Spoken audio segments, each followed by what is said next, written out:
सर्वांना नमस्कार. महाराष्ट्र शासन समग्र शिक्षा, महाराष्ट्र प्राथमिक शिक्षण परिषद यांच्यातर्फे विद्यावर्धिनी शैक्षणिक पूरक साहित्य आपल्या सर्वांना शाळांमध्ये पुरवण्यात आलेले आहे. यामध्ये एका मोठ्या बॉक्समध्ये इयत्ता पहिली ते पाचवीच्या संचामध्ये 5 बॉक्स दिलेले आहेत. यामध्ये इयत्ता वाईज इयत्ता पहिली, दुसरी, तिसरी, चौथी, पाचवी असे 5 संच दिलेले, 5 बॉक्स दिलेले आहेत. या प्रत्येक बॉक्समध्ये असलेल्या साहित्याची यादी बॉक्सवर इथे पुढे त्यांनी नमूद केलेली आहे. या प्रत्येक बॉक्समध्ये असलेल्या साहित्याचा आपण थोडक्यात अभ्यास करणार आहोत. थोडक्यात या साहित्याचा परिचय मी आपल्या सर्वांना करून देणार आहे. तर आपण सुरुवात करूया. इयत्ता पहिलीच्या बॉक्समध्ये आपल्याला काय काय दिलेलं आहे. अक्षरगट तक्ते 1 ते 4 दिलेले आहेत. मी कोण मध्ये फुले भाज्या, आठवड्याचे वार आणि बेरीज गिरणी हे 4 प्रकारचं साहित्य आपल्याला दिलेलं आहे. आपण या साहित्याचा अभ्यास करूया. सर्वप्रथम अक्षर तक्ते 4 दिलेले आहेत. यामध्ये अक्षर गट क्रमांक 1. यामध्ये वर बघता आपल्याला अकारयुक्त आणि आकारयुक्त शब्द दिलेले आहेत असे लक्षात येते. परंतु आपण जेव्हा इयत्ता पहिलीचं बालभारतीचं पुस्तक जेव्हा आपण अभ्यासतो त्यामध्ये आपल्याला काही अक्षर गट दिलेले आहेत आणि या अक्षर गटातील पहिला जो अक्षर गट आहे क, म, ल, अ, आ आणि स्वर जो दिलेला आहे तो आकारयुक्त स्वर दिलेला आहे. हे मी आपल्या अभ्यासासाठी लिहून घेतलेलं आहे. हे ऍक्च्युली तक्त्यांमध्ये नमूद केलेलं नाही. तर जो पहिला अक्षर गट क्रमांक आहे यामध्ये आपल्याला क, म, ल, अ, आ यांचा वापर करून तयार केलेले आकारयुक्त स्वर जो आहे तो आकारयुक्त शब्द तयार करून दिलेले आहेत. या शब्दांचं आपण वाचन घेऊ शकतो, लेखन घेऊ शकतो. तसेच या शब्दपाठीमधून आपण वाक्य तयार करू शकतो. जसं मला मका आण, कमल काका आला असे वेगवेगळे आपण वाक्य तयार करू शकतो. शिक्षक वाक्यांपासून अनेक वाचनपाठ तयार करू शकतात आणि हे वाचनपाठ आपण इथे मागच्या बाजूला सुद्धा लिहू शकतो किंवा या वाचनपाठाचा सराव आपण विद्यार्थ्यांना अभ्यासासाठी, वाचनासाठी, लेखनासाठी देऊ शकतो. अशा प्रकारे अक्षर गट क्रमांक 1 चा सराव हा पूर्णपणे या तक्त्यामधून आपण घेऊ शकतो. आणि मुख्य म्हणजे हा आपण भिंतीला टांगू सुद्धा शकतो. इथे आपल्याला भिंतीला टांगण्यासाठी त्यांनी तशी व्यवस्था करून दिलेली आहे.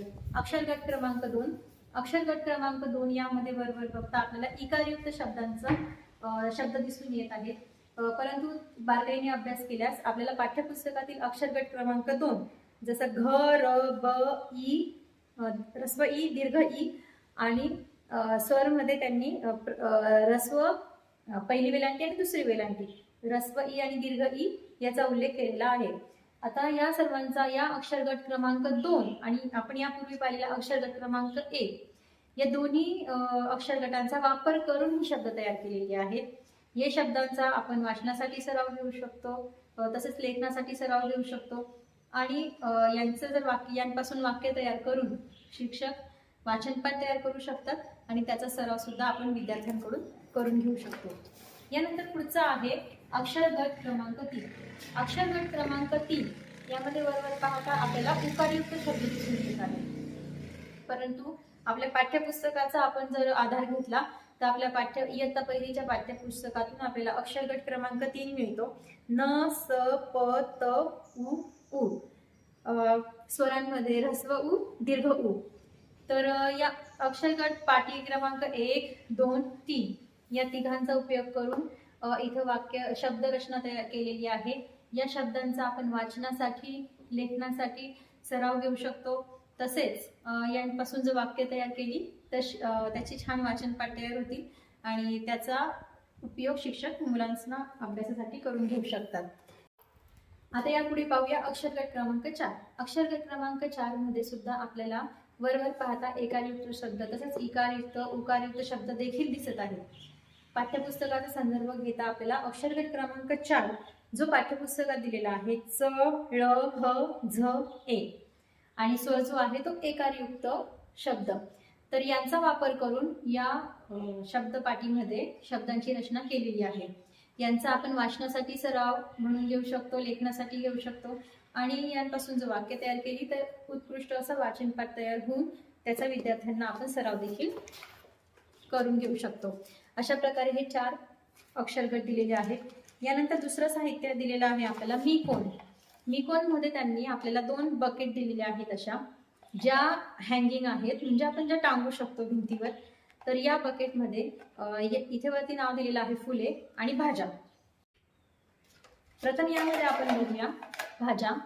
भाज्यांच्या बकेटमध्ये आपल्याला काही असे कार्ड दिलेले आहेत जे स्टिक केलेले आहेत. अत्यंत चांगल्या पद्धतीचे आहेत हे. मुलांनी किती हाताळले तरी त्याचा जास्त काही असं तुटणार नाही वगैरे. तर यावर भाज्यांची चित्र दिलेली आहेत. आता इयत्ता पहिलीच्या दृष्टीने आपण सरावासाठी विद्यार्थ्यांना यांची नावं विचारू शकतो, किंवा तुला कोणती भाजी आवडते ती सांग, या भाजीचा रंग सांग, किंवा ही पालेभाजी आहे की फळभाजी आहे, असे प्रश्न आपण विद्यार्थ्यांना विचारू शकतो. अजून पुढे जाता कोणत्या 2 भाज्या मिक्स करून भाजी बनवली तर तुला आवडेल, किंवा असे वेगवेगळे प्रश्न आपण विद्यार्थ्यांना विचारू शकतो. तसेच फुलांच्या बकेट मधली जी कार्ड आहे याच्यावरून सुद्धा आपण छोटे छोटे प्रश्न तयार करू शकतो. या फुलाचं नाव सांग, या फुलाचा रंग कोणता आहे, हे फुल कुठे उगवते, तुला कोणते फुल आवडते, तुला कोणत्या फुलाचा वास आवडतो, तसेच कोणत्या फुलांचा गजरा केला जातो, देवाला कोणती फुलं वाहिली जातात, अशी अनेक जी पहिलीच्या दृष्टीने योग्य अशी प्रश्न जी आहेत ती आपण या त्यांचा सराव आपण याच्याद्वारे घेऊ शकतो. आता अजून जर पाहिलं आपण ह्या 2 बकेट्स घेऊन ही जर सर्व कार्ड एकत्र केली तर यांचं आपण वर्गीकरण मुलांना देऊ शकतो करायला, की भाज्या वेगळ्या करा आणि फुलं वेगळी करा.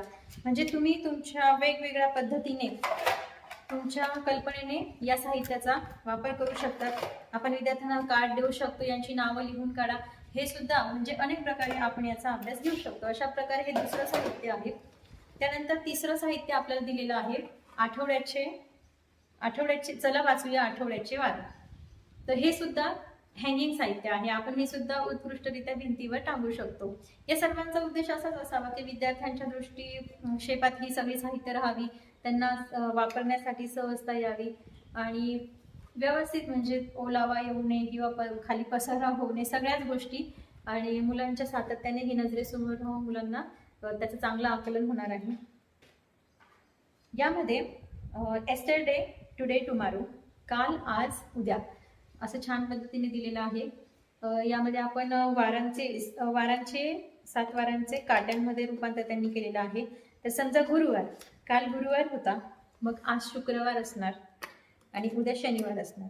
तर मुलं जेव्हा उद्या वर्गात येतील तर तो हा गुरुवार इथे उद्याचा जो शनिवार आहे तो इकडे शिफ्ट होणार. म्हणजे काल होता शुक्रवार, आज आहे शनिवार आणि उद्या असणार आहे रविवार. अशा पद्धतीने आपण हे साहित्य अतिशय सहजरित्या मुलांना समजून सांगू शकतो. पुढील साहित्य आहे बेरीजगिरणी. बेरीजगिरणी ही अतिशय मूर्त संकल्पना समजून सांगण्यासाठी विद्यार्थ्यांना आपल्याला उपयोगी येणार आहे. यामध्ये आपल्याला काही लाल मणी आणि काही निळे मणी दिलेले आहेत. बेरीजगिरणी मुख्यत्वे इथे चालू आणि बंद अशी त्यांनी इथे एक पट्टी दिलेली आहे. ही पट्टी इकडे सरकवली असता ती गिरणी चालू होते, इकडे केली असता गिरणी बंद होते.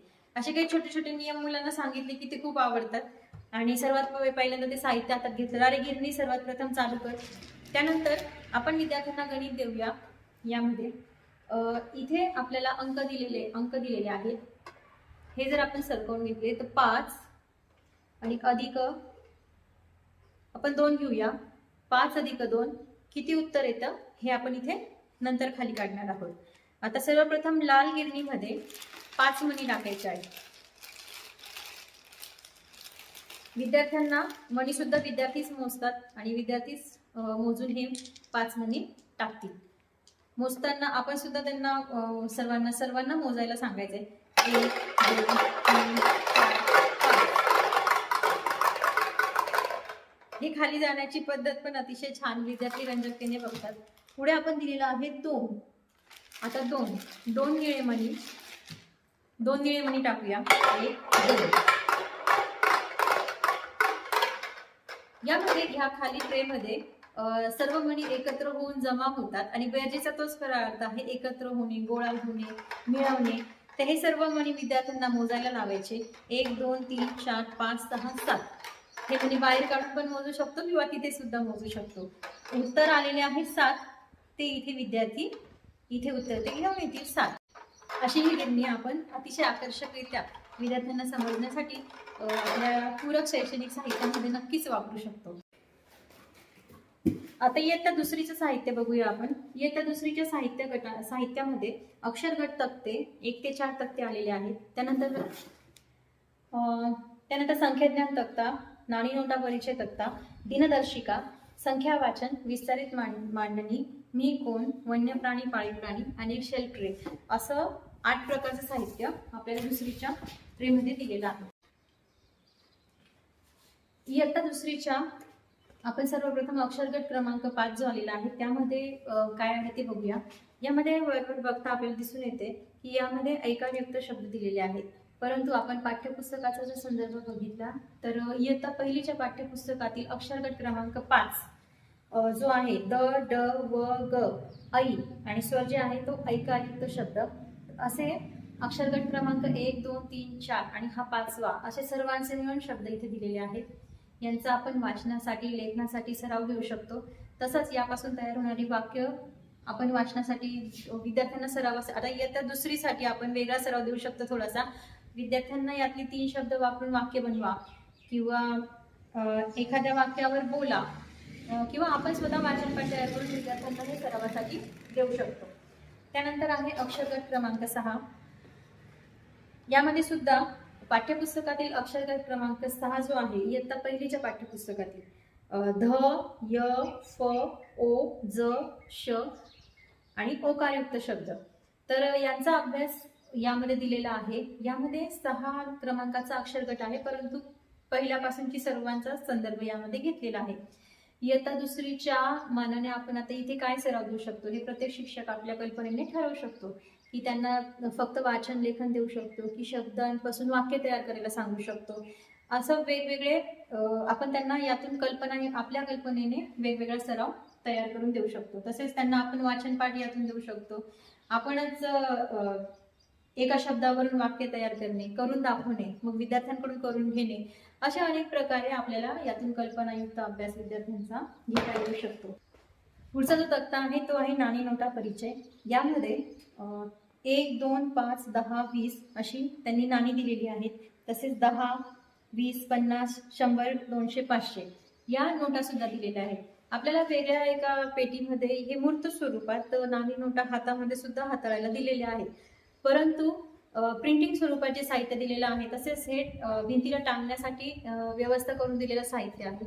यामुळे हे जे साहित्य आहे विद्यार्थ्यांच्या कायमस्वरूपी सतत समोर राहणार आहे, त्यांच्या दर्शनी भागात राहणार आहे आणि त्यांना यावरून बऱ्याच गोष्टी आकलनासाठी सोप्या होतात. यावरून त्यांना वेगवेगळी उदाहरणं देऊ शकतो, त्यांचा सराव घेऊ शकतो. प्रत्येक शिक्षक आपल्या कल्पनेने या सर्व साहित्याचा वापर निश्चितच करू शकतो. पुढचा तक्ता दिलेला आहे तो म्हणजे संख्याज्ञान. संख्याज्ञानमध्ये त्यांनी 1 ते 100 संख्या दिलेल्या आहेत. आपल्याला 1 ते 100 संख्याज्ञानावरून आता बऱ्याच गोष्टी करता येऊ शकतात. जसं इयत्ता पहिलीच्या विद्यार्थ्यांना आपण हे लेखन वाचनाचा सराव देऊ शकतो. आता इयत्ता दुसरीच्या साहित्य संचामध्ये हा तक्ता आल्यामुळे आपण इयत्ता दुसरीच्या विद्यार्थ्यांना यापासून काय सराव देऊ शकतो याचा प्रत्येक शिक्षक विचार करू शकतो की आपण यांना समविषम संख्या ज्या आहेत किंवा 5 एकक स्थानी 5 येणाऱ्या संख्या शोधून लिहा, त्याच्यानंतर दशकच्या संख्या शोधून लिहा किंवा 9 दशक येणाऱ्या संख्या लिहा. आपण यातून वेगवेगळ्या प्रकारे सराव विद्यार्थ्यांना देऊ शकतो. किंवा आपण काही याच्यावर जर पेन्सिलने टिक करून दिले किंवा साध्या पेनाने टिक करून दिले, यांची नावं तुम्ही लिहून काढा. म्हणजे बऱ्याच पद्धतीने आपल्याला या सर्वांचा अभ्यास घेता येऊ शकतो. त्याप्रमाणे इयत्ता पहिलीच्या सेटमध्ये जसे आपल्याला मी कोण मध्ये भाज्या आणि फळे दिलेली होती, तसंच इयत्ता दुसरीच्या सेटमध्ये आपल्याला मी कोण या प्रकारामध्ये वन्य प्राणी आणि पाळीव प्राणी दिलेले आहेत. आता वन्य प्राणी आणि पाळीव प्राणी इयत्ता पहिलीमध्ये आपण केवळ त्यांना नावं सांगा वगैरे अशा बऱ्याच गोष्टी घेतल्या होत्या. परंतु आता इथे जे पाळीव प्राणी दिलेले आहेत तर यांची नावं तर आपण विद्यार्थ्यांना विचारू शकतो. परंतु इयत्ता दुसरीच्या दृष्टीने आपण थोडं काय अजून काठिण्य पातळी वाढवू शकतो की या प्राण्याची माहिती सांग. पहिला तोंडी अभ्यास घेऊ शकतो किंवा नंतर याचा आपण लेखी सराव घेऊ शकतो. वेगवेगळे कल्पनायुक्त अजून काही खेळ सुद्धा या शैक्षणिक साहित्यातून आपण नक्कीच घेऊ शकतो. पुढे आहे वन्य प्राणी. वन्य प्राण्यांचा सुद्धा आपण तसंच की याची माहिती लिहून काढ किंवा हे प्राणी कुठे आढळतात, कोणत्या भागामध्ये जास्त असतात, यांचे काय उपयोग आहेत, कोणते प्राणी कोणते प्राणी तुला आवडतात किंवा कोणत्याही 5 प्राण्यांविषयी माहिती सांग. आणि आपण अशा वेगवेगळ्या पद्धतीने याचा उपयोग करून घेऊ शकतो. पुन्हा तेच की जर आपण ही 2 बकेट्स आहेत, ह्या दोन्ही बकेट्समधले कार्ड एकत्र केले तर वर्गीकरणासाठी विद्यार्थ्यांना हे कार्ड देऊ शकतो की वन्य प्राण्यांच्या बकेटमध्ये टाक, पाळीव प्राण्यांच्या बकेटमध्ये टाक, असं वर्गीकरणाचा सराव सुद्धा विद्यार्थ्यांना देऊ शकतो. आपल्या विद्यार्थ्यांची आकलन क्षमता पाहता आपण त्यांना वेगवेगळ्या काठिण्य पातळीपर्यंत या शैक्षणिक साहित्याद्वारे नक्कीच नेऊ शकतो. आता पुढील शैक्षणिक साहित्य आहे संख्या वाचन. या संख्या वाचनात इथे QR कोड दिलेला आहे प्रत्येक शैक्षणिक साहित्याचा. आपण याचा डिटेलमध्ये व्हिडिओ विद्यावर्धिनीने जो पुरवलेला आहे तो बघू शकतात. मी थोडं फास्ट सांगत आहे कारण आपण या एकाच व्हिडिओमध्ये आपण 4 इयत्ता कव्हर करत आहोत. तर संख्या वाचनामध्ये अतिशय सुंदर असं साहित्य दिलेलं आहे आपल्याला. इथे रॉड आहे, या रॉडला या संख्या गुंडाळलेल्या असलेल्या पद्धतीने या फिरू शकतात. आता बघा, संख्या वाचनामध्ये आपण ही संख्या वाचा. आता ही संख्या विद्यार्थ्यांना वाचायला लावू शकतो किंवा लिहायला लावू शकतो किंवा एकक स्थानी 4 येणारी 3 अंकी मोठी संख्या तयार कर. मग 3 अंकी मोठी संख्या म्हणजे विद्यार्थी निश्चितच एकक स्थानी 4 येणारी मोठी संख्या अशी तयार करणार. किंवा आपण विद्यार्थ्यांना असाही सराव देऊ शकतो की 2 अंकी सर्वात मोठी संख्या तयार कर. तर मग 2 अंकी संख्येसाठी तुम्हाला प्रथम इथे 0 आणावं लागणार, इथे 9, त्यानंतर इथे येणार आपला 9. ही 2 अंकी सर्वात मोठी संख्या. वेगवेगळी अनेक उदाहरणं आपण देऊ शकतो. तसेच त्यांना ज्या संख्यांची बेरीज 13 येते अशी संख्या तयार कर.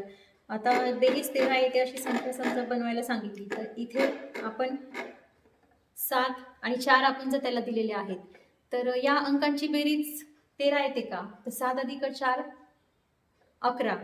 11 मध्ये अजून किती मिळवावे म्हणजे 13 बेरीज येणार आहे त्या अंकांची. तर 0, 11 आणि 9, 11 आणि 1 12, 11 आणि 2 13. म्हणजे वेगवेगळी तुम्हाला जशा कल्पना सुचतील तशा आपण या साहित्याचा वापर करून घेणार आहोत विद्यार्थ्यांकडून. त्यानंतर या साहित्यामध्ये या बॉक्समध्ये इयत्ता दुसरीसाठी पुढे साहित्य दिलेलं आहे संख्येचे विस्तारित रूप. या संख्येच्या विस्तारित रूपसाठी त्यांनी आपल्याला हे असे ब्लॉक दिलेले आहेत, संख्येचे ब्लॉक दिलेले आहेत. हे संख्येचे ब्लॉक ठेवण्यासाठी एक छान ट्रे सुद्धा दिलेला आहे. हा साहित्य क्रमांक 8 आहे. तर या संख्येचं विस्तारित रूप कसं करायचं याचं मी तुम्हाला थोडक्यात सांगते आता. जसं मी एक उदाहरण बनवून दाखवलेलं आहे. 91 हे ब्लॉक्स आहेत एकदम साधे, आपण पटकन लावू शकतो. हे सुद्धा हँगिंग साहित्य आहे, आपण भिंतीला हे टांगू शकतो. आणि विद्यार्थ्यांना समजा आपण जर उदाहरण दिले 91 ही संख्या दिली, 91 या संख्येचे विस्तारित रूप ब्लॉक्समधून शोधून तयार कर. तर सर्वप्रथम विद्यार्थ्यांना आपण सांगू शकतो की एकक स्थानी 1 आहे, तर या बाजूला आपण 1 आणि 9 दशक म्हणजे किती 90. तर 90चा ब्लॉक शोधून तो इथे लावू शकतो. 90 अधिक 1 बरोबर 91. हे झाले 91चे विस्तारित रूप. तर अशा पद्धतीने ही पाटी आहे, या पाटीवर आपण विद्यार्थ्यांना सराव देऊन विस्तारित रूप जी संकल्पना आहे ती अधिक सोपी आणि मनोरंजक बनवू शकतो. तसेच आपल्याला इयत्ता दुसरीच्या सेटमध्ये दिनदर्शिका 1 नंबर हे सुद्धा दिलेलं आहे. ही दिनदर्शिका खूप छान दिलेली आहे. असा सेट आहे तो. यामध्ये दिनदर्शिका त्यांनी 31 दिवस दिलेले आहेत, आठवड्याचे वार मराठीमध्ये आणि इंग्रजीमधील महिने हे मराठीमध्येच दिलेले आहेत. यानंतर इथे आहेत वर्ष दिलेले आहेत आपल्याला 2024 ते 2030 पर्यंत आपल्याला वर्ष दिलेले आहेत. म्हणजे अंदाजे 5 वर्ष या साहित्याचा त्यांनी आपल्याला वापर करण्यासाठी सुचवलेलं आहे. परंतु यामागे आपल्या कल्पकबुद्धीने आपण याचा 10 वर्ष सुद्धा वापर करू शकतो. यामागे कोरी जागा आहे. पुन्हा 2030 झालं की 2031 आपण येथे सुरू करू शकतो. हे शैक्षणिक साहित्य खरं दुसरीसाठी दिलेलं आहे, परंतु आपण हे समजा जर बाहेर लावले तर प्रत्येक वर्गाचे विद्यार्थी या साहित्याचा अभ्यास करू शकणार आहे. आता 2026 हे वर्ष चालू आहे. 2026 त्यानंतर आपल्याला त्यांनी या साहित्यामध्ये अशा पद्धतीचे 6 ब्लॉक दिलेले आहेत. या ब्लॉकचा उपयोग करून आपण या साहित्याचा आजची दिनांक, आजचा वार आणि महिना, वर्ष यासाठी आपण उपयोग करू शकतो. आता सर्वप्रथम दिनांक. आता समजा आज 11 एप्रिल दिनांक आहे, तर बघा 11 तारीख. त्यानंतर आजचा वार आहे शनिवार, महिना आहे एप्रिल. ओके, तर या पद्धतीने दिनांक, वार आणि महिना असं आणि वर्ष विद्यार्थी रोज येऊन लावू शकतील. त्यांना उद्या अशी उत्सुकता असेल की उद्या मी लावणार, कारण काढायला अगदी सोपं आहे आणि विद्यार्थ्यांना खूप मजा येते. तर उद्याच रविवार आहे, तर परवाचं 13 तारीख, त्यानंतर सोमवार आणि एप्रिल महिना असं अतिशय सुंदर हे साहित्य आहे. त्यानंतर हे हँगिंग आहे, आपण हे कुठेही लावू शकतो. विद्यार्थ्यांच्या उंचीला पुरेल अशा ठिकाणी आपण हे जर लावलं तर विद्यार्थी स्वतः साहित्याचा वापर करतील. नकळतपणे त्यांचे महिने सुद्धा पूर्ण पाठ होतील, वार पाठ होतील आणि आपण त्यांना दिनांक, तारखा हे सर्व काही त्यांना या साहित्यातून आपण सहजरित्या त्यांना समजून सांगू शकतो. यानंतर बघा, आपल्याला इयत्ता 3रीच्या संचामध्ये 7 प्रकारचं साहित्य देण्यात आलेलं आहे. त्यामध्ये 4 तक्ते आहेत, 2 चक्र दिलेले आहेत त्यांनी असे, आणि 1 वाक्य तयार करा शब्द वाचाचा संच दिलेला आहे. या साहित्याची आपण पटकन ओळख करून घेऊया. यामध्ये बघा, सर्वप्रथम आपण तक्त्यांची ओळख करून घेऊया. यामध्ये जोडाक्षर दिलेले आहेत. जोडाक्षरांमध्ये नाश्ता, लग्न, ग्रीष्म, 2 अक्षरी जोडाक्षर, 4 अक्षरी जोडाक्षर, 5 अक्षरी जोडाक्षरे अशी अनेक जोडाक्षरांची जोडाक्षरं दिलेली आहेत विद्यार्थ्यांना वाचनासाठी, लेखनासाठी. तसेच आपण या जोडाक्षरांचा उपयोग वेगवेगळ्या पद्धतीने करून घेऊ शकतो. त्याचा सराव विद्यार्थ्यांकडून कसा करून घ्यायचा, इयत्ता 3रीच्या काठिण्य पातळीचा विचार करून आपण विद्यार्थ्यांना वेगवेगळ्या पद्धतीने जोडाक्षरांचा उपयोग करून घेऊ शकतो. सातत्याने विद्यार्थ्यांच्या दृष्टीसमोर ही जोडाक्षरं असल्याने विद्यार्थ्यांना ती वाचली जातील, विद्यार्थ्यांकडून कायम ती डोळ्यासमोरून जातील. एखाद्या जोडाक्षराचा उच्चार जरी येत नसला, परंतु ती सतत बघून त्या जोडाक्षराचं लेखन विद्यार्थ्याला करता येणार आहे आणि त्याचं वाचन सुद्धा त्याला सरावाने करता येणार आहे. असं जोडाक्षर तक्त्याचा आपल्याला उपयोग होणार आहे. त्यानंतर दिलेला आहे 1 ते 30 वर्ग तक्ता. आता ह्या वर्गसंख्या इयत्ता 3रीला आपल्याला दिलेल्या आहेत. वर्गसंख्या यांना चौरस संख्या असेही म्हणतात. 1चा वर्ग म्हणजे 1 गुणिले 1, 2चा वर्ग म्हणजे त्याच संख्येने त्या संख्येला गुणणे. अतिशय सोपी कन्सेप्ट असते, पण विद्यार्थ्यांकडून आपण पाठ करून घेतो. तर ही सातत्याने जर विद्यार्थ्यांच्या दृष्टिक्षेपात असली तर ती विद्यार्थ्यांची सहज आकलन होणारी आहे आणि आपल्याला त्याच्यासाठी जास्त मेहनत घ्यावी लागणार नाही. विद्यार्थ्यांना अतिशय सहजरित्या समजण्यासाठी, आकलन होण्यासाठी असं उत्कृष्ट असं शैक्षणिक साहित्य आहे. त्यानंतर अपूर्णांक. या तक्त्यामध्ये आपल्याला आकृती, रंगवलेला भाग, रंगवलेल्या भागाचे लेखन कसे करायचे, न रंगवलेला भागाचे लेखन कसे करायचे हे विद्यार्थ्यांना समजावून सांगण्यासाठी अतिशय उपयुक्त आहे. विद्यार्थ्यांच्या समोर जेव्हा या आकृत्या राहतील की रंगवलेल्या 4 भागांपैकी एकच भाग रंगवलेला आहे, तर एकूण 4 भाग आपण खाली छेदाच्या स्थानी लिहितो, रंगवलेला भाग अंशाच्या स्थानी लिहितो. त्याचं लेखन अशा पद्धतीने, त्याला पावभाग म्हणतात. म्हणजे या एका तक्त्याद्वारे बऱ्याच विद्यार्थ्यांना संकल्पना सांगणं आपल्याला अतिशय सोपं आणि मूर्त स्वरूपात होणार आहे. त्यानंतर अपूर्णांक संकल्पनेमध्ये त्यांनी वर्ष, डझन ही एकके दिलेली आहेत. वर्ष, डझन, ग्रोस, शेकडा, रुपया, मीटर, क्विंटल, हजार. त्याचा 1 भाग, अर्धा भाग, पाव भाग, पाऊण भाग, सव्वा भाग किती होणार आहे हे जे विद्यार्थ्यांच्या सतत डोळ्यासमोर राहणार आहे की वर्ष 12 महिने म्हणजे 1 वर्ष, अर्धा वर्ष म्हणजे 6 महिने, पाव वर्ष म्हणजे 3 महिने, पाऊण वर्ष म्हणजे 9 महिने. हे जे काही विद्यार्थ्यांना समजण्यासाठी अतिशय सोपं आहे. दिवस 24 तास, 1 दिवस, अर्धा दिवस म्हणजे 12 तास, पाव दिवस म्हणजे 6 तास, पाऊण दिवस म्हणजे 18 तास, सव्वा दिवस म्हणजे 30 तास. खूप छान तक्ता दिलेला आहे. विद्यार्थ्यांच्या आकलनासाठी अतिशय सुलभ असा हा तक्ता आहे. या 4 तक्त्यांनंतर आपल्याला म्हणी आणि वाक्प्रचारांचा चक्र दिलेला आहे. या चक्रामध्ये आपल्याला सर्वप्रथमचं नारंगी चक्र आहे. वेगवेगळ्या रंगाचे चक्र दिसत आहेत. जे सर्वात पहिलं मधलं नारंगी रंगाचं चित्र आहे त्याच्यावर अवयव दिलेले आहेत आपल्याला. या अवयवांवरून तयार होणारी वाक्प्रचार ही पिवळ्या तक्त्यामध्ये आहे. त्यानंतर निळ्या तक्त्यामध्ये सुद्धा वाक्प्रचार आणि काही म्हणी दिलेल्या आहेत गुलाबी तक्त्यामध्ये सुद्धा. आता बघूया, समजा इथे पोट दिलेलं आहे, तर या पोटाला जुळवून येणारा पोट या अवयवाशी संबंधित असणारा जो वाक्प्रचार आहे तो इथे आला. पोटात आग पडणे. अजून एक इथे पण आहे, पोटात कालवणे. आता पोटात आग पडणे, पोट कालवणे. तसेच आपण आता तिसरं चक्र फिरवूया. या तिसऱ्या चक्रावर सुद्धा पोटावर पाय देणे हा जो इथे वाक्प्रचार आहे तो आपण बरोबर इथे आणू शकतो. पोटावर पाय देणे. त्यानंतर असे म्हणजे या चक्राचा उपयोग आपण हवा तसा करू शकतो. विद्यार्थ्यांना आपण वेगवेगळ्या अवयवानुसार कसे म्हणी वाक्प्रचार तयार करायचे ह्या तक्त्यावरून त्याचा सराव नक्कीच घेऊ शकतो. यानंतर पुढील चक्र आपल्याला दिलेले आहे समानार्थी शब्दचक्र. आता ध्वज शब्दाला समानार्थी शब्द आपण इथे शोधणार आहोत. झेंडा, ध्वजाला समानार्थी शब्द झेंडा. तसंच इथे पुढे पण अनेक समानार्थी शब्द तसेच आहेत. हात, हस्त, कर, बाहू असे वेगवेगळे समानार्थी शब्दांचा सराव आपण या तक्त्यामधून विद्यार्थ्यांना देऊ शकतो. पुढील पूरक शैक्षणिक साहित्य दिलेलं आहे. शब्द वाचा, वाक्य तयार करा. आता शब्द वाचा, वाक्य तयार करा. आपल्याला इयत्ता पहिली दुसरी मध्ये मी कोण ओळखा असं साहित्य दिलेलं होतं. त्याची काठिण्य पातळी वाढवत इयत्ता तिसरी मध्ये आपल्याला शब्द वाचा, वाक्य तयार करा हे साहित्य दिलेलं आहे. आता या प्रत्येक स्टिकवर काही सूचना दिलेल्या आहेत. आता समजा या स्टिकवर सूचना आहे मैत्रिणीविषयी सांगा.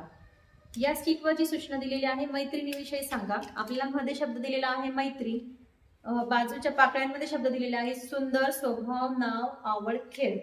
मग आता आपल्याला लक्षात आलंच असेल की आपल्याला काय करायचं आहे की मैत्रिणीविषयी तिची आवड सांगायची आहे, तिचा आवडता खेळ सांगायचा आहे, तिचा स्वभाव सांगायचा आहे, त्याच्यानंतर तिचं नाव सांगायचंय. आता पुढचा जो तक्ता आहे पुढची जी स्टिक आहे फुलाची याच्यावर सूचना दिलेली आहे शब्द वापरून गोष्ट तयार करा. या पुढची जी स्टिक दिलेली आहे यावर सूचना दिलेली आहे शब्द वापरून गोष्ट तयार करा. आता यामध्ये शब्द वापरून गोष्ट तयार करायची तर यामध्ये कविता, मीनू, छोटी, मोठी, छान, सुंदर. आता या शब्दांचा उपयोग करून आपल्याला एक छान अशी गोष्ट तयार करायची आहे. त्यानंतर एखादी अजून एक स्टिक घेऊया आपण. शब्दयोगी अव्यय वापरून वाक्य बनवा. शब्दयोगी अव्यय व्याकरणाचा सुद्धा भाग कव्हर करण्याचा इथे प्रयत्न केलेला आहे. शब्दयोगी अव्यय वापरून आपल्याला वाक्य बनवायचंय. जसं आत, वर, खालीच्या पलीकडे, पाठीमागे. शाळेच्या पाठीमागे झाडे आहेत. पिशवीच्या आत किंवा पिशवीच्या आत पिशवीत पुस्तके आहेत, भाजीपाला आहे. वर याचा वापर करून आपण वेगवेगळे शब्द वाक्य तयार करू शकतो. यानंतर पुढचं आहे 5 ओळी माहिती सांगा. 5 ओळी माहिती सांगा. आता फूल, रंगीत, ताजेतवाने, सुवासिक, सुंदर, टवटवीत. फूल हा विषय दिलेला आहे. फूल या विषयाची आपल्याला 5 ओळीत माहिती सांगायची आहे आणि 5 शब्द सुद्धा आपल्याला त्यांनी दिलेली आहेत. अतिशय सोपा विषय केलाय त्यांनी. रंगीत, फूल रंगीत. फूल रंग सांगू शकतो आपण फुलाचा. फूल हे ताजेतवाने असते, फूल टवटवीत आहे, फूल सुंदर आहे, सुवासिक आहे. अशा प्रकारे वेगवेगळ्या पद्धतीने आपण या साहित्याचा वापर करू शकतो. यानंतर इयत्ता चौथीचा जो संच आहे साहित्याचा यामध्ये आपल्याला त्यांनी 4 तक्ते दिलेले आहेत. त्यानंतर लहान मोठे बेरीज वजाबाकी, लॅटिस गुणाकार, निबंध, वाक्य तयार करा, शेल्फ ट्रे असं एकूण 9 प्रकारचं साहित्य दिलेलं आहे. आपण प्रत्येक साहित्याची थोडक्यात ओळख करून घेऊया. यामध्ये 4 तक्त्यांपैकी सगळ्यात पहिला आहे विकारी अव्यय हा तक्ता. या तक्त्यामध्ये आपल्याला नाम, सर्वनाम, विशेषण, क्रियापद याची व्याख्या, त्याची उदाहरणं दिलेली आहेत आणि विद्यार्थ्यांना सोपं जाईल अशी उदाहरणं दिलेली आहेत. इयत्ता चौथीच्या काठिण्य पातळीचा विचार करता हा पूर्णपणे तक्ता तयार केलेला आहे. याचा उपयोग करून आपल्याला विद्यार्थ्यांना व्याकरणाचा भाग सोपा करून सांगता येणार आहे. पुढील तक्ता आहे विरामचिन्हे. विरामचिन्हे सुद्धा 8 विरामचिन्हांचं त्यांनी आपल्याला पूर्ण विरामचिन्ह, त्याचं चिन्ह, त्याचं नाव, त्याचं केव्हा वापरतात, त्याचं उदाहरण काय असलं पाहिजे हे सर्वांचा त्यांनी इथं उहापोह केलेला आहे आणि अतिशय सोप्या पद्धतीने विद्यार्थ्यांना समजेल असा व्याकरणाचा भाग इथे पूर्णपणे करण्याचा प्रयत्न केलेला आहे. पुढचा तक्ता आहे अनुस्वारांचे उच्चार. अनुस्वारांचे उच्चार यामध्ये प्रत्येक अनुस्वारापुढे त्या गटातील अनुस्वार कसा घेतला जातो याची उदाहरणं दिलेली आहेत. त्याच्यानंतर वेगवेगळ्या प्रकारचे अनुस्वार कसे येतात, यला य जोडल्यानंतर तेव्हा काय उच्चार होतो, सिंहामध्ये व कसा वापरला जातो, याची अनेक उदाहरणं अतिशय सुंदररित्या ह्या अनुस्वारांचे उच्चार यामध्ये दिलेला आहे. त्यानंतर पुढचा तक्ता गणिताचा दिलेला आहे. यामध्ये आहे कागद मापन, दिनमान परिमाणे, दशमान परिमाणे. कागद 12 कागद म्हणजे 1 डझन 0.5 दस्ता. त्यानंतर 24 कागद म्हणजे 2 डझन 1 दस्ता. 480 कागद म्हणजे 40 डझन 20 दस्ता 1 रीम. अशी अनेक उदाहरणं जी आपण सहजासहजी आपल्या सुद्धा लक्षात लवकर येत नाही, हे त्यांनी मूर्त स्वरूपात आपल्या कायम डोळ्यासमोर राहण्यासाठी, विद्यार्थ्यांच्या कायम डोळ्यासमोर राहण्यासाठी आपण ही वर्गामध्ये लावू शकतो. दिनमान परिमाणे यामध्ये 60 सेकंद म्हणजे किती, 24 तास किती, 7 दिवस किती, 365 दिवस किंवा 366 दिवस किती. अतिशय सुंदर असं थोडक्यात छान तक्ता बनवलेला आहे. त्यानंतर दशमान परिमाणेमध्ये सुद्धा 1 किलोमीटर, 1 किलोमीटर, 1 किलोलीटर, 1 किलोग्रॅम, याचं सेंटीमीटर किती, मिलीमीटर किती, त्यानंतर मिलीलीटर किती, मिलीग्रॅम किती, हा तक्ता सुद्धा विद्यार्थ्यांना समजण्यासाठी सोपा करून दिलेला आहे अगदी. यानंतर पुढील साहित्य आहे 100 अंक पाटी. 100 अंक पाटी. या पाटीमध्ये आपल्याला सोबत 3 पाट्या दिलेल्या आहेत. 100 अंक पाटी. या पाटीमध्ये 3 पाट्या सुद्धा दिलेल्या आहेत. तर सर्वात प्रथम म्हणजे चढता क्रम. छोट्या अंका या पाटीची रचना अशी आहे की संख्या ह्या वेगवेगळ्या ठिकाणी लिहिलेल्या आहेत, परंतु त्याचा चढता क्रम बरोबर या पाटीमधून आपण विद्यार्थ्यांना दाखवू शकतो. यानंतर या पाटीला अशा पद्धतीने आपण उलटा भाग जर केला तर हा झाला उतरता क्रम. उतरता क्रम सुद्धा आपण विद्यार्थ्यांना याद्वारे सांगू शकतो. यानंतर या पाटीमध्ये खाली काही अशा पद्धतीची अंकरचना केलेली आहे. त्यानंतर आपण सर्वात पहिल्यांदा घेऊया बेरजेची पाटी घेऊया. ही बेरजेची पाटी आपण कुठेही लावली, समजा ही अशी इथे लावली, तर या पाटीचं वैशिष्ट्य असं आहे की ही आडवी संख्यांची येणारी बेरीज ही उभ्या येणाऱ्या संख्यांच्या बेरजी इतकीच येणार आहे. विद्यार्थ्यांना आपल्याला करून बघायला दाखवायचं ही पाटी इतकी छान कुठेही बसते बघा. आडवी संख्यांची बेरीज ही उभ्या संख्यांच्या बेरजी इतकी येणार आहे. कुठेही ही पाटी बसू शकते. मागून याला डॉट्स आहेत. कुठेही ही पाटी आपण ठेवल्यास उभ्या संख्यांची बेरीज ही आडव्या संख्यांच्या बेरजी इतकीच येणार आहे. यानंतर आपल्याला दिलेला आहे पुढचा स्वस्तिकचा ब्लॉक दिलेला आहे. यामध्ये सुद्धा अशा पद्धतीने बेरीज करायची आहे. लाल रंगात येणाऱ्या संख्यांची बेरीज ही हिरव्या रंगात येणाऱ्या संख्यांच्या बेरजी इतकी असणार आहे. आता कुठेही तुम्ही ठेवली आणि तिचा सराव करून पाहिला तरी विद्यार्थ्यांना बेरजेसाठी हा उत्तम सराव आपण देऊ शकतो. यानंतर पुढची पाटी आहे वेगळ्या आकाराची पाटी आहे. तर या पाटीमध्ये सुद्धा हिरव्या रंगात येणाऱ्या अंकांची बेरीज ही लाल रंगात येणाऱ्या अंकांच्या बेरजी इतकीच येते. अशी मॅजिक पाटी सुद्धा आपण याला म्हणू शकतो. छान विद्यार्थ्यांना बेरजेचा सराव देण्यासाठी अतिशय सुंदर अशी ही पाटीची रचना करण्यात आलेली आहे. पुढील साहित्य प्रकार आहे दिलेला लॅटिस गुणाकार. लॅटिस गुणाकार हा इयत्ता 3च्या पाठ्यपुस्तकामध्ये आहे आणि तो विद्यार्थ्यांना आपल्याला मूर्त स्वरूपात समजून सांगण्यासाठी ही पाटी अतिशय उपयुक्त आहे. आता सर्वप्रथम तुम्हाला हे ब्लॉक्स अशा पद्धतीने ब्लॉक्स दिलेले आहेत. आपल्याला हे ब्लॉक्स आपण लावून घेऊया. सर्वप्रथम आपण लॅटिस पद्धतीचा गुणाकार सर्वांना माहिती आहे. मी एक उदाहरण फक्त सोडवून दाखवते. या पद्धतीने आपण गुणाकार घेऊया. 12 घेऊया. मग 12ची फोड आपण 10 आणि 2 एकक अशी करतो. 12 गुणिले आपण घेऊया 12 गुणिले 23 घेऊया. 23ची फोड 20 आणि 3 अशी येणार आहे. या पद्धतीने आपण गणिताची मांडणी विद्यार्थ्यांना करून द्यायची किंवा विद्यार्थ्यांना संख्या सांगायची. विद्यार्थी यामध्ये सराव करतील.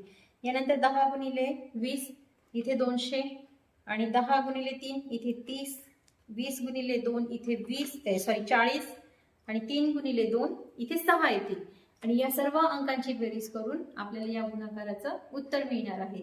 आपण विद्यार्थ्यांना एक गणित करून दाखवलं तर विद्यार्थी यामध्ये तो उत्तमरित्या सराव छान करू शकतात. अशा पद्धतीने लॅटिस गुणाकार जो आहे तो आपल्याला समजण्यासाठी, हे सुद्धा हँगिंग स्वरूपाचं साहित्य आहे, समजण्यासाठी हे छान अशी पाटी दिलेली आहे. पुन्हा एकदा सांगते की याचा QR कोड इथे दिलेला आहे. याचा मूळ व्हिडिओ आपण विद्यावर्धिनीच्या वेबसाईटवर बघू शकता.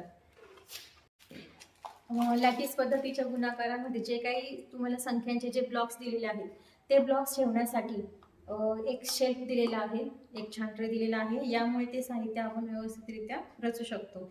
हे सुद्धा हँगिंग आहे. अतिशय सुंदर असे साहित्य आपल्याला समग्र शिक्षाकडून पुरवलं गेलेलं आहे. यानंतरचे साहित्य दिलेले आहे लहान मोठा समान संख्या चार्ट.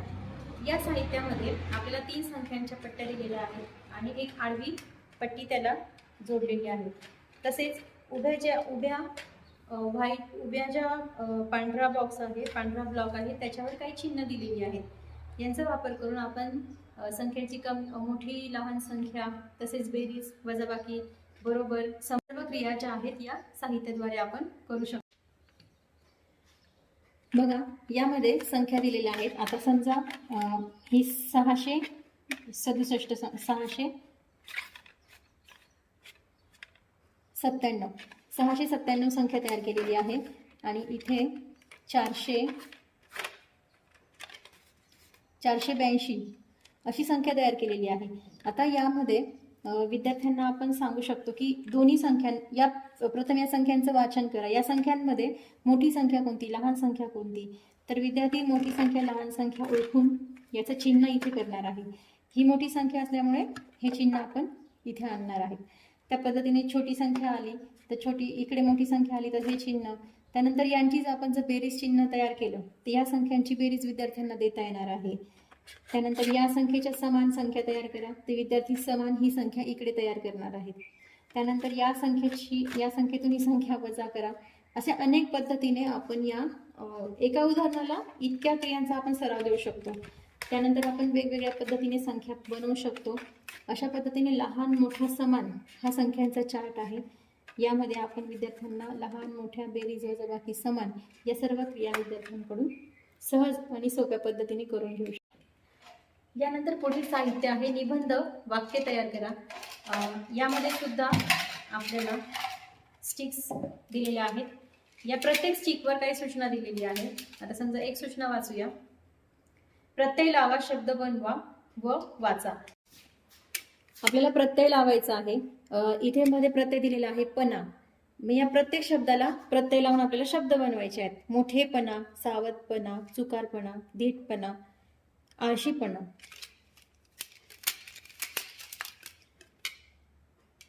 आता जसं इथे सूचना दिलेली आहे राष्ट्रीय माहिती लिहा. राष्ट्रीय माहिती लिहायची आपल्याला. राष्ट्रीय प्राणी, राष्ट्रीय पक्षी, राष्ट्रीय फूल, फळ, ध्वज. विद्यार्थ्यांना आपण याचा अभ्यास देऊ शकतो की राष्ट्रीय प्राणी कोणता, राष्ट्रीय ध्वज कोणता, राष्ट्रीय ध्वजाविषयी माहिती लिहून काढ, 5 ओळी लिहून काढ. राष्ट्रीय प्राणी कोणता त्याविषयी 5 ओळी माहिती लिही. विद्यार्थी लिहितात. इयत्ता 4थीच्या काठिण्य पातळीच्या मानाने अतिशय सुंदर असं साहित्य दिलेलं आहे. यांचा आपण खूप छान उपयोग करून घेऊ शकतो आणि प्रत्येक विद्यार्थ्याला प्रत्येक वेळी वेगळा प्रकार येईल याचं नियोजन सुद्धा करू शकतो. आता इथे एक छान उदाहरण आहे. रंग पांढरा अधिक केशरी, हिरवा अधिक पांढरा, लाल अधिक. खूप छान. म्हणजे आपण वेगवेगळ्या पद्धतीने यांचं उपयोजन सुद्धा घेऊ शकतो. या पद्धतीने इयत्ता 4थीचे साहित्य प्रकार हा विद्यार्थ्यांना अतिशय आकर्षक, शिकण्यासाठी मनोरंजक आणि उपयुक्त असा आहे. यापुढे इयत्ता 5वीचा संच बघूया. इयत्ता 5वीच्या संचामध्ये आपल्याला 4 कार्ड दिलेले आहेत, 4 बोर्ड दिलेले आहेत. त्यानंतर एक समानार्थी शब्दचक्र दिलेलं आहे, वाक्प्रचार चक्र दिलेलं आहे, शब्द वाचा आणि वाक्य तयार करा हा सेट दिलेला आहे. त्यानंतर संख्या वाचन हा एक सेट दिलेला आहे. अशा पद्धतीने 5वीचं सुद्धा अतिशय उपयुक्त असं साहित्य दिलेलं आहे. या सर्वांचा आपण थोडक्यात परिचय करून घेऊ. सर्वप्रथम आपल्याला या मागे इयत्तेमध्ये दिलेलं होतं संख्या वाचन. या संख्या वाचनाचा जो बॉक्स आहे हा पण हँगिंग आहे. याचं वाचन आपण पुन्हा त्याच पद्धतीने 4 अंकी संख्यांचं वाचन, 4 अंकी संख्यांचं लेखन घेऊ शकतो. शेवट एकक स्थानी समान किंवा समान संख्या तयार करा 4 अंकी, 3 अंकी समान संख्या तयार करा, 4 अंकी मोठ्यातल्या मोठी संख्या, लहान 3 अंकी संख्या तयार करा. असे अनेक सराव आपण या संख्या वाचनच्या बॉक्सवरून विद्यार्थ्यांना देऊ शकतो. त्यानंतर आपण सर्वप्रथम तक्ते बघून घेऊया. पहिला तक्ता दिलेला आहे वाक्यांचे प्रकार. वाक्यांचे प्रकार किती आहेत? विधानार्थी, प्रश्नार्थी, उद्गारार्थी, होकारार्थी, नकारार्थी. त्यांच्या अर्थानुसार प्रकार दिलेले आहेत. यांची वाक्यांची व्याख्या दिलेली आहे वाक्यांच्या प्रकारांची, आणि त्यानंतर त्यांची उदाहरणं प्रत्येकाची इयत्ता 5वीच्या काठिण्य पातळीला सोयीस्कर असणारी अशी त्यांनी उदाहरणे या प्रकारांमध्ये दिलेली आहेत, तक्त्यामध्ये दिलेली आहेत. त्यानंतर वर्णांची उच्चारस्थाने. वर्णांची उच्चारस्थाने हा जो तक्ता आहे. स्वर, व्यंजने, मुखाचा कोणता भाग उच्चारासाठी वापरला जातो, वर्णाचे नाव दिलेले आहे. हा पूर्ण तक्ता विद्यार्थ्यांना आपल्याला समजून सांगणं थोडं अवघड आहे किंवा समजून सांगणं अधिक सहज होऊ शकते या तक्त्याच्या प्रकारावरून. हा जर आपण कायमस्वरूपी विद्यार्थ्यांच्या दृष्टिक्षेपात ठेवला तर विद्यार्थी सातत्याने हे वाचतील आणि त्यांच्या वेगळं आपल्याला त्यांचं पाठांतर करून घेण्याची गरज राहणार नाही. अतिशय सोपा करून दिलेला आहे त्यांनी तो तक्ता. यापुढे गणिताचा आहे परिमिती. परिमिती म्हणजे काय? परिमितीची व्याख्या, परिमितीची उदाहरणं दिलेली आहेत, ती कशी सोडवायची ते दिलेलं आहे. परिमिती सूत्रानुसार त्याचं उत्तर कसं काढायचं आहे हे पूर्ण वर्णन या तक्त्यामध्ये केलेलं आहे. याचा डिटेल व्हिडिओ आपण विद्यावर्धिनीच्या त्यांनी पुरवलेल्या व्हिडिओमध्ये बघू शकतो. यानंतर रोमन संख्याचिन्हे. रोमन संख्याचिन्हे कशी लिहायची, कशी वाचायची आपल्या सगळ्यांना परिचित आहे. कदाचित 20, 30, 100 पर्यंत आपण लिहू शकतो, पण पुढची रोमन संख्याचिन्हे इथे दिलेली आहेत, कशी करायची आहेत. आणि विद्यार्थ्यांच्या कायम समोर राहिली तर विद्यार्थ्यांना सहजरित्या ते आकलनासाठी सोपं जाणार आहे. अशा पद्धतीने हे 4 तक्ते इयत्ता 5वीच्या संचामध्ये दिलेले आहेत. त्यानंतर पुढचं आहे म्हणी व वाक्प्रचार चक्र. हे चक्र आपण इयत्ता 3री व 4थीमध्ये सुद्धा अभ्यासलं. यामध्ये अवयवांचे नावं दिलेले आहेत, त्यावर आधारित म्हणी प्रत्येक चक्रामध्ये दिलेल्या आहेत. आपण हे फिरवू शकतो आणि त्या अवयवाला ती म्हण कशी लागू पडते किंवा त्या अवयवापासून सुरू होणारी म्हण तिचा अभ्यास यामध्ये करू शकतो. याची माहिती मी आधी सांगितल्यामुळे आता थोडक्यात सांगितली.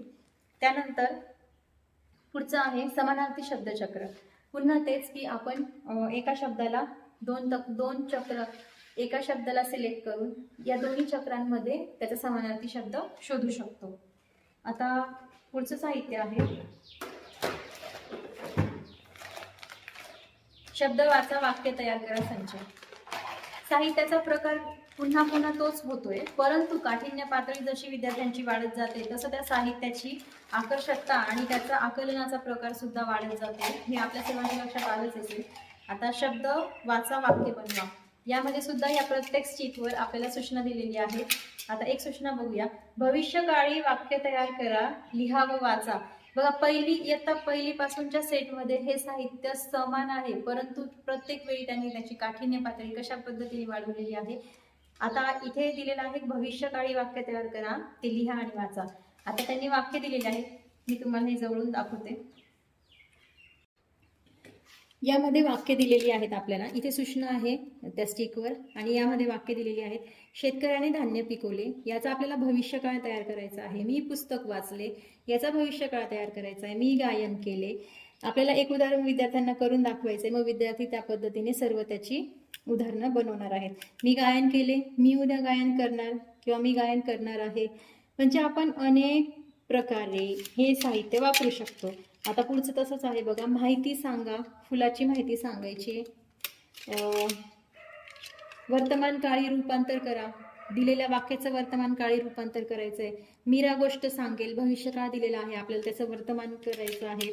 त्यानंतर बघा, अर्थ लिहा व वाचा. याचा वाक्प्रचारांचा अर्थ लिहायचा आणि वाचायचा आहे. नाक मुरडणे, रवाना करणे, थारा देणे. म्हणजे त्यांनी सुंदर असं साहित्य पुन्हा एकदा काठिण्य पातळी वाढवून आपल्याला आपल्यासमोर दिलेलं आहे. आणि प्रत्येक विद्यार्थ्याला प्रत्येक वेळेला वेगळं साहित्य येईल अशी रचना आपण नक्कीच आपल्या वर्गामध्ये करू शकतो.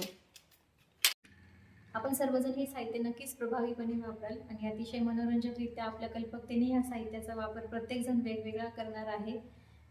या आपल्या सर्वांना या साहित्याच्या वापरासाठी अनंत अशा शुभेच्छा. धन्यवाद.